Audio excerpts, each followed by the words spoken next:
Catherine of Aragon was pregnant 6 times altogether.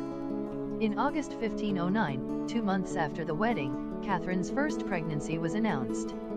On January 31, 1510, she delivered a stillborn. Catherine miscarried at 5 months gestation, was told she was pregnant with twins and the other child still lived, and went into confinement only for the swelling of her belly, probably an infection, to recede, revealing she was, in fact, not still pregnant. In May 1510, 4 months after the loss of her first child, Catherine announced her second pregnancy. A son, Henry, Duke of Cornwall, was born on January 1, 1511. In his honor, guns were fired from the Tower of London and the city bells were rung, beacons were lit and free wine was distributed to all the population.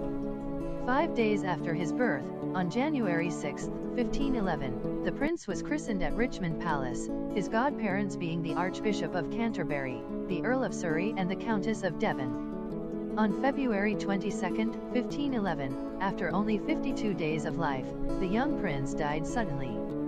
By early 1513, Catherine was pregnant again. On June 30, 1513, Catherine, at approximately 5 months gestation, was left as regent in England when Henry VIII went to fight in France. On September 17, 1513, she went into labor prematurely and gave birth to a boy who died shortly after birth.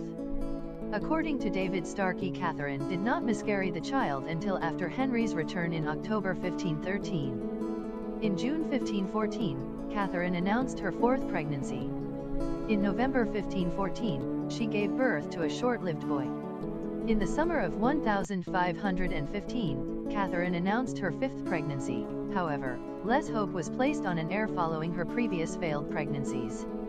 On February 18, 1516, Catherine delivered a healthy girl at 4 a.m. at Greenwich Palace, Kent 37. She was named Mary and christened 3 days later, February 21, with great ceremony at the Church of Observant Friars.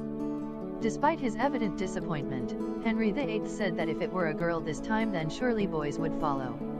In July 1518, Catherine announced her 6th and final pregnancy, and she visited Merton College, Oxford, and also made a pilgrimage to the shrine of St. Fritzwide, asking for a healthy son. On November 10, 1518, she gave birth to a daughter at 8 months gestation, but the child was weak and lived only a few hours. Various other children are suggested by other authors, and historians suggests that Catherine had several miscarriages, 3 infants who were either stillborn or died immediately after birth, 2 of them males, 2 infants who died within weeks of birth, 1 of them a boy, and 1 girl, Princess Mary, which amounts to a total of 9 pregnancies, since several miscarriages can hardly be regarded as referring to less than 3 gives the total of pregnancies as 7, with 1 live child, and 6 that ended either in miscarriages or stillbirths.